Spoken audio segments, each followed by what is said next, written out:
Selamat pagi anak-anak kelas 7, senang sekali bisa bertemu kembali pada kalian. Hari ini kita membahas tentang klasifikasi makhluk hidup. Pertama sekali, kita harus memahami konsep atau peta konsep dalam klasifikasi makhluk hidup ini, yaitu yang pertama, kita harus mengetahui sistem 5 kingdom yang terdiri dari Monera, Protista, Fungi, Plantae, dan Animalia. Kemudian tingkatan takson untuk tumbuhan dan hewan, dimulai dari tingkat yang paling tinggi namanya kingdom, untuk tumbuhan namanya divisio, setelah kingdom, untuk hewan, filum, terus sampai kelas, bangsa, family, genus, spesies, sama sampai ke bawah ya. Kemudian kita lihat di sini bahwa inilah kingdom Monera, bakteri ya. Ini Protista, Paramecium. Kemudian untuk fungi, jamur. Kemudian untuk tumbuhan Plantae. Plantae itu terdiri dari Bryophyta, lumut, Pteridophyta, paku, dan Spermatophyta, tumbuhan berbiji. Ada nanti berbiji dikotil dan monokotil. Ini kebetulan yang membuat di sini adalah yang Gymnospermae, berbiji terbuka. Ini pohon pinus. Kemudian ada disebut dengan Animalia. Ini Animalia. Animalia terdiri dari dua, yaitu vertebrata dan avertebrata. Kalau vertebrata bertulang belakang, avertebrata tidak bertulang belakang. Keragaman makhluk hidup sendiri, ya tentu kita sudah tahu bahwa makhluk hidup itu sangat banyak ragamnya. Keragamannya dilihat dari bentuk, ukuran, habitat, dan tingkah laku. Perbedaan di antara individu itu disebut dengan variasi, sehingga makhluk hidup itu memang bervariasi ya.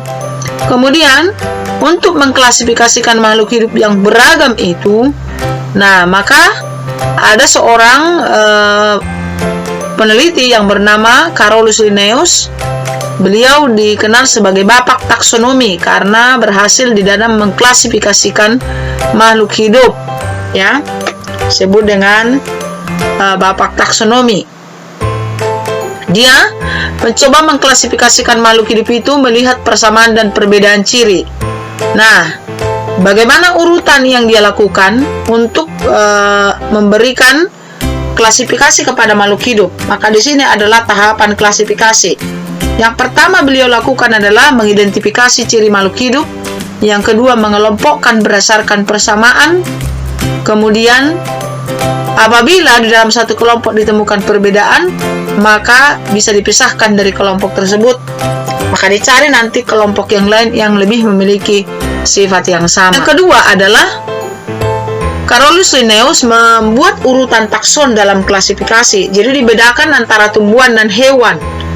Seperti Mem sudah jelaskan tadi, bahwa untuk tumbuhan nanti perbedaannya, kalau di level ini untuk tumbuhan namanya divisio, untuk hewan namanya filum. Yang paling tinggi adalah kingdom, cuman dibuat ini di atasnya adalah life, kehidupan. Domain itu daerah ya. Kemudian kingdom, kerajaan. Kemudian filum itu sendiri adalah bagian ya, bagian untuk hewan. Kelas ya, ordo ini ordo ya, ordo, bangsa, familia, suku, genus, marga, dan spesies adalah jenis.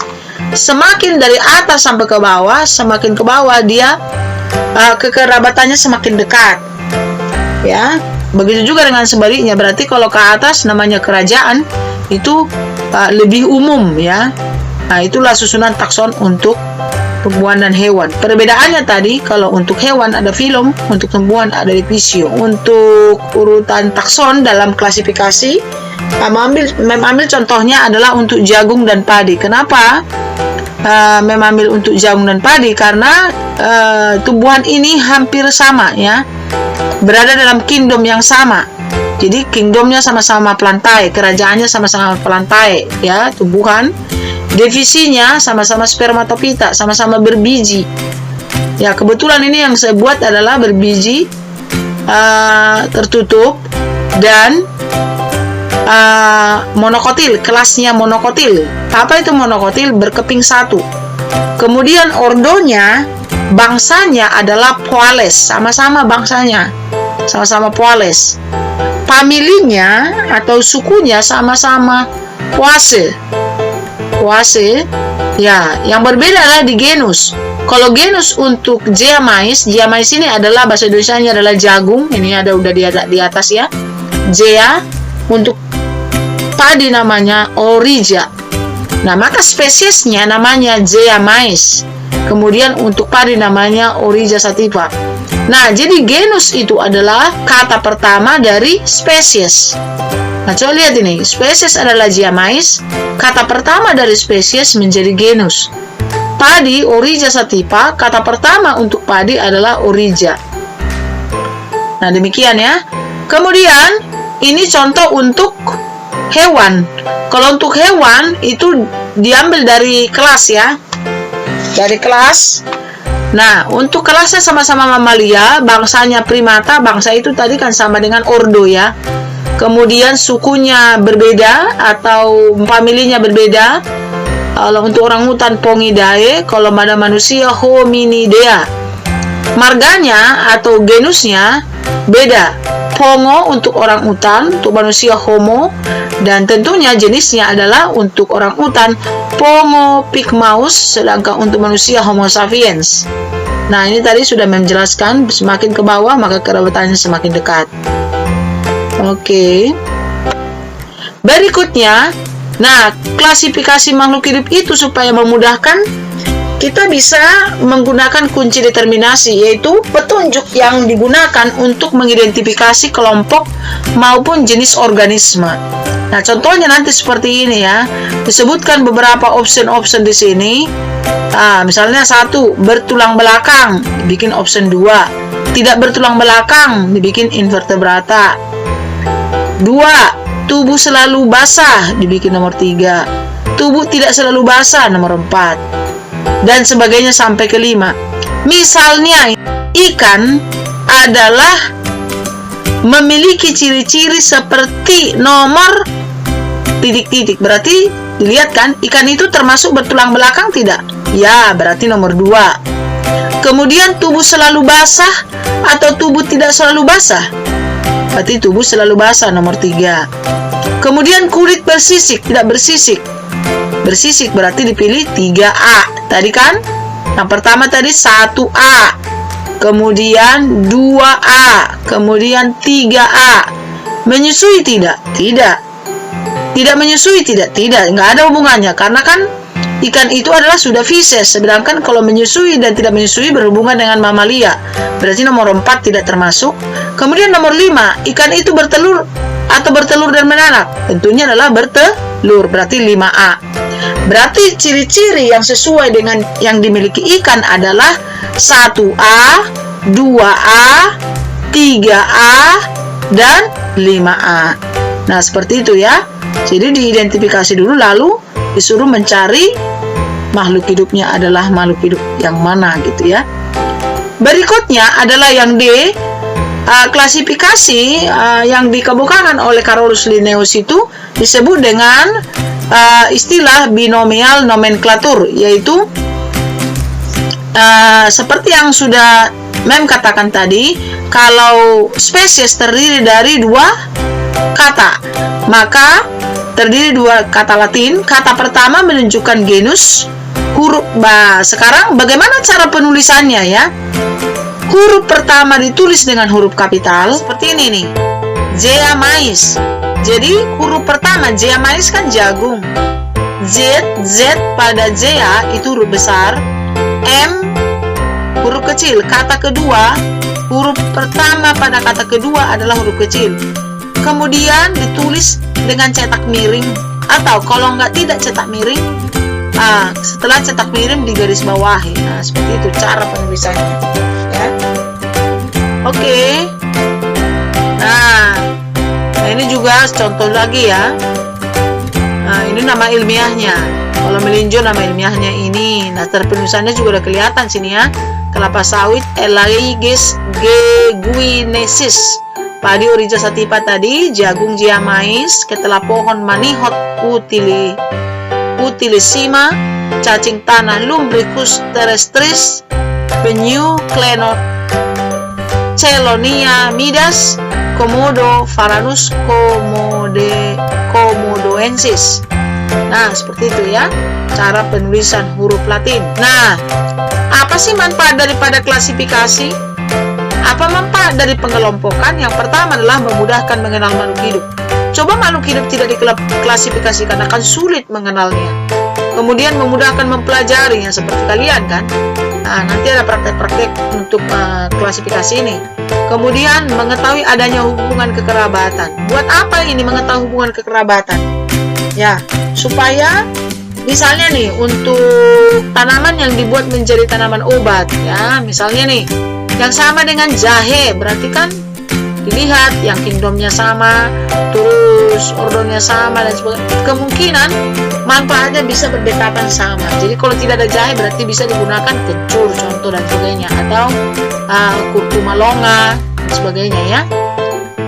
Nah, seperti itu. Jadi banyak manfaat ketika mengetahui hubungan kekerabatan daripada makhluk hidup itu sendiri. Berikutnya adalah bagaimana sistem klasifikasi daripada sistem 5 kingdom itu. Yang pertama adalah kingdom Monera. Monera itu adalah makhluk hidup bersatu atau disebut dengan uniseluler, yang tidak memiliki membran inti, disebut dengan istilah prokaryotik. Yang contohnya adalah meliputi bakteri dan ganggang biru. Nah, tadi udah ada contoh ya. Ini kita hanya mengenal saja. Yang kedua adalah protista. Kalau tadi dia tidak memiliki membran sel atau membran inti, kalau protista memiliki membran inti disebut dengan eukariota. Dia bersel tunggal, dan ada juga yang multiseluler. Contohnya apa? Adalah alga atau ganggang ya, rumput laut. Kemudian protista mirip seperti jamur ya. Nah, ini amuba, Euglena viridis, dan paramecium. Itu adalah contoh-contoh daripada protista.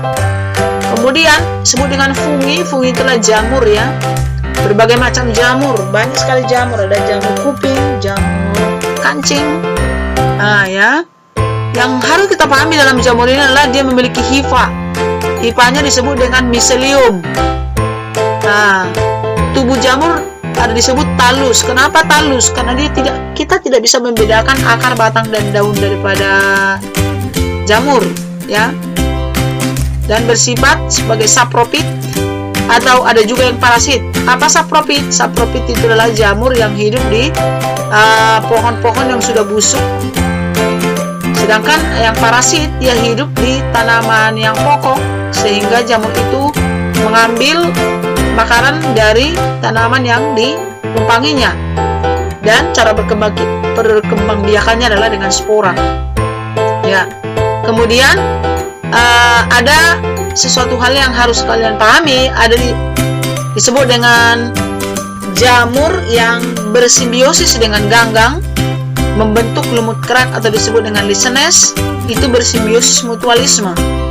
Mutualisme itu adalah saling menguntungkan ya, antara jamur dengan ganggang menghasilkan lisenes, atau disebut dengan lisenes ini disebut dengan tanaman perintis, tumbuhan perintis, sebab dapat hidup di tempat makhluk hidup lain yang dia tidak bisa hidup.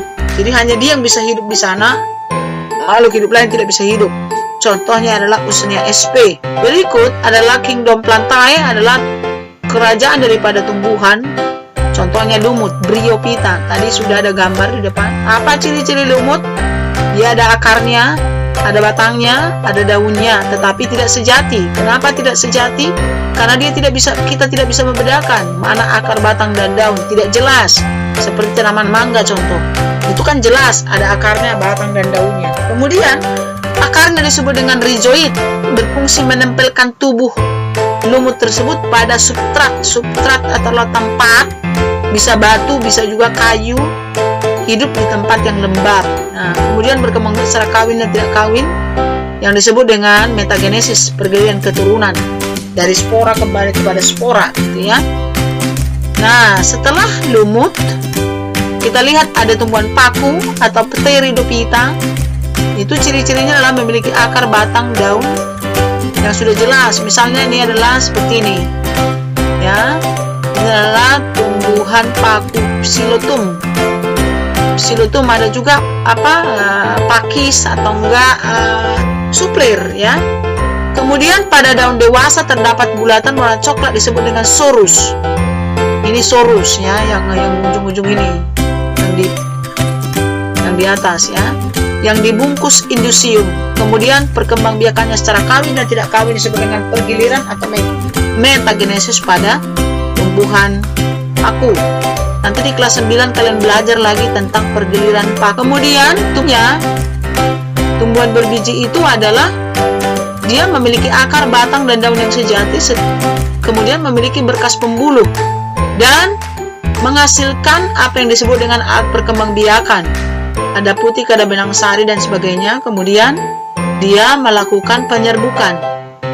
Nah, untuk berbiji terbuka disebut dengan gimnospermae. Jadi kelihatan bijinya dari luar seperti apa? Seperti pada pohon pinus, pada melinjo, pada damar, pada pakis haji, ya. Ada 5 contoh daripada gimnospermae. Terus ciri-cirinya seperti ini, bahwa letak bakal biji tidak dilindungi oleh daun buah tetapi menempel pada daun buah, atau pohon berakar tunggal dan daunnya berbentuk seperti jarum, kecil, tebal, atau tipis, lebar. Alat kelamin jantan dan alat kelamin betina disebut dengan strobilus yang mengandung sporangium. Jadi kalau ada istilah strobilus itu hanya ada pada gimnospermae, tidak ada pada angiospermae. Kemudian yang kedua adalah tumbuhan berbiji tertutup atau angiospermae. Bijinya tidak kelihatan dari luar, berarti ditutup oleh daging buah dan kulit buah. Nah, ya. Perkembangbiakannya berupa bunga. Alat perkembangbiakannya ada bunga, ada akar, batang, dan daunnya sudah jelas. Kemudian tulang daunnya ada yang menyirip. Menyirip itu seperti daun mangga, menjari seperti papaya, sejajar seperti tebu, jagung. Kemudian bakal biji dilindungi di dalam buah, ya, di dalam buah. Kemudian mengalami pembuahan ganda. Berikutnya, untuk kingdom Animalia atau disebut dengan yang pertama adalah invertebrata, tidak memiliki tulang belakang. Itu terdiri dari 8. Yang pertama Forifera, contohnya Spons, Solenterata, contohnya Hydrozoa, Scyphoa, dan Anthozoa. Kemudian Platyhelminthes, contohnya Planaria. Demikianlah pelajaran kita pada hari ini. Semoga anak-anak MEM dapat memahami pelajaran ini dengan baik, dan mungkin beberapa kali pertemuan kita akan memutar kembali video ini supaya memantapkan kalian memahami dan berikut dengan contoh-contoh. Kalian akan menunggu LK dari MEM untuk melakukan kegiatan lembar kerja. Di lembar kerja itu nanti tentang klasifikasi makhluk hidup, ya, untuk pengambilan nilai keterampilan, ya, untuk bab ini, untuk kompetensi dasar ini. Semoga anak-anak MEM memahami apa yang MEM jelaskan tadi. Selamat pagi.